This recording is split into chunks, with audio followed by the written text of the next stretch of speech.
Everybody knows what is விஜயோட capacity. இப்போ ஆக்டிங்லேயே அந்த பையன் என்ன வாய் திறந்து பேசுகிறான், ஒரு எமோஷன் இருக்குதா, ஏதோ அவனுக்கு லக்கு, அவங்க அப்பா இது அது மூலிமா ஏதோ வந்து இஸ் பிகம் அ ஸ்டார். இவனே ஒரு ட்ரக் பார்ட்டியை நடத்தும் போது இவன் நாளைக்கு மக்களுக்காக என்ன செய்வாங்க, ஒன்றும் செய்ய மாட்டாங்க. அது மக்களோட முட்டாள்தனம் அவங்க பின்னால் பாட்டுறது. ஆனால் வந்து அவருக்கும் சீமானுக்குமான வரவேற்புன்னு ஒன்று இருக்குல்ல இளைஞர்கள் மத்தியில், அதை எப்படி பார்க்க? இந்த தமிழ் வெறியில் வந்து சீமான் பின்னால் ஓடுவான், அதெல்லாம் யங்ஸ்டர்ஸ். அப்புறமேல் நாங்கள் சொல்லி பைத்தியக்காரங்க, நீங்கள் எதுக்கு இவனுங்க பின்னால் போகிறீங்க, இது உங்கள் தப்பு. இந்த அரசியல் தலைவர் படிச்சே இருக்க மாட்டான், அவனே ஒரு புறம்போக்காக இருப்பான். எஜுகேஷன் மினிஸ்டர் இல்லாட்டி ஒரு சிஎம்மாக வந்தால் இந்த நாடு எங்கே உட்படும்?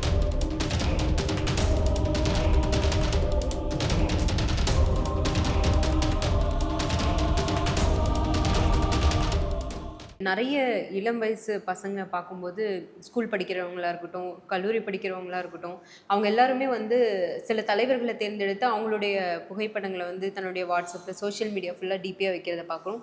அவங்களுக்கு ப்ரமோஷன் பண்ணுறதை நம்ம பார்க்குறோம்.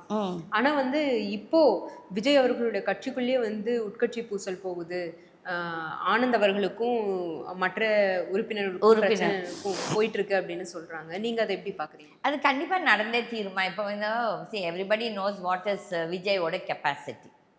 இப்போ ஆக்டிங்லேயே அந்த பையன் என்ன வாய் திறந்து பேசுறான், ஒரு எமோஷன் இருக்குதா, ஏதோ அவனுக்கு லக்கு, அவங்க அப்பா இது அது மூலிமா ஏதோ வந்து is become a star. But when you compare him with Ajith, I am no fan of Ajith, but அஜித்க்கு இருக்க ஃபேஸ் எக்ஸ்பிரஷனுக்கும் இந்த பையனோட டைலாக் இதுக்கும் there is lot of difference. ஏதோ அவன் டைம் நல்லா இருக்குது, நல்லது வந்தாச்சு, அதுக்குன்னு சொல்லிட்டு இவங்கெல்லாம் என்ன நம்மளுக்கு நல்லது செய்வாங்க. தட் இஸ் இப்போ நான் சொல்கிறேன், இவனே ஒரு ட்ரக் பார்ட்டியை நடத்தும் போது இவன் நாளைக்கு மக்களுக்காக என்ன செய்வாங்க, ஒன்றும் செய்ய மாட்டாங்க. அது மக்களோட முட்டாள்தனம் அவங்க பின்னால் பின்பற்றுறது. இந்த மாதிரி எனக்கே தெரிஞ்ச நிறைய பேர் வந்து இந்த தமிழ் வெறியில் வந்து சீமான் பின்னால் ஓடுவான், அதெல்லாம் யங்ஸ்டர்ஸு. எல்லாம் யாருன்னா அந்த ஸ்கூல் ஏஜ்லேருந்தே ஆரம்பிக்கிறாங்க.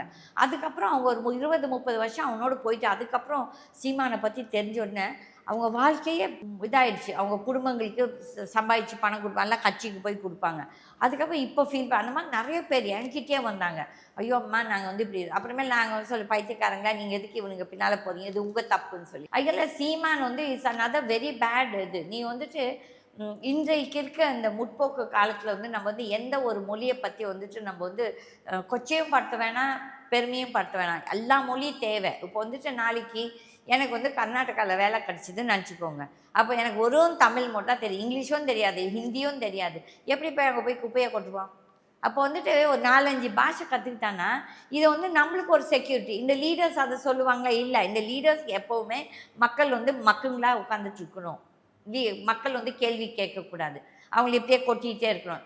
ஆனால் ஒரு நல்ல முற்போக்கு தலைவர் இப்படி பேச மாட்டாங்க. முற்போக்கு தலைவர்கள் என்ன சொல்லுவாங்கன்னா, எல்லாம் படிங்க, எல்லாம் வாட்சா படிங்க, இது எல்லாமே தேவை நம்மளுக்கு. ஓகே, இப்போ நம்ம இவங்க ஒன்றும் இல்லை, என்னோடய டிரைவர் பையனை அந்த பாட்டு, தமிழ் பாட்டு, அந்த விஜய் இதெல்லாம் மனப்பாடம் அழகாக பாடுவான். அதே வேறு எந்த பர்சன் அப்போ நான் சொல்ல, ஏன்டா அந்த பாட்டை மனப்பாடம் செய்து கொடுத்தா, அப்போ ஏன் அந்த இங்கிலீஷில் ஒரு 10 வார்த்தையில் 10 சென்டென்ஸ் அப்புறமேல் இப்படி தலையை சொல்லிவாங்க, ஆமாம்மா நாங்கள் பண்ணுறது தவறு.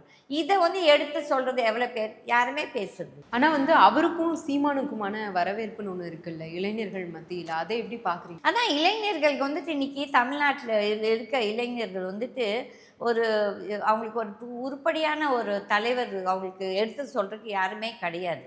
இப்போ நான் பேசுகிறேன்னா நிறைய பேர் என்ன திட்டுறவங்களும் இருப்பாங்க, என்னை வந்துட்டு ப்ரைஸ் பண்ணுறோம். இந்த ப்ரைஸ் பண்ணுற பற்றி எனக்கு கவலையும் இல்லை, இந்த திட்டுறவங்களை பற்றி எனக்கு கவலை இல்லை. நான் சொல்கிறது சொல்ல தான் போகிறேன்.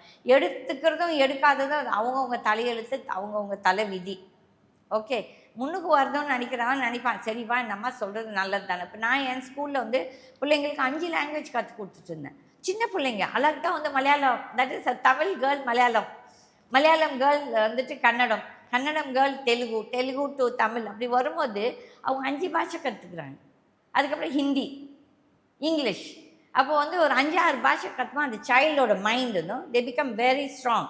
இதை வந்துட்டு அதை ரியலைஸ் பண்ணுறது இந்த அரசியல் தலைவர். ஏன்னா நம்மளுக்கு வருது ஒரு மினிஸ்டர் எஜுகேஷனுக்கு வந்து அவனே ஒரு புறம்போக்காக இருப்பான், அவன் படித்தே இருக்க மாட்டான். இந்த படிக்காத முட்டாளுங்களாம் நம்மளுக்கு ஒரு எஜுகேஷன் மினிஸ்டர் இல்லாட்டி ஒரு சிஎம்மாக வந்தால் இந்த நாடு எங்கே உருப்படும்?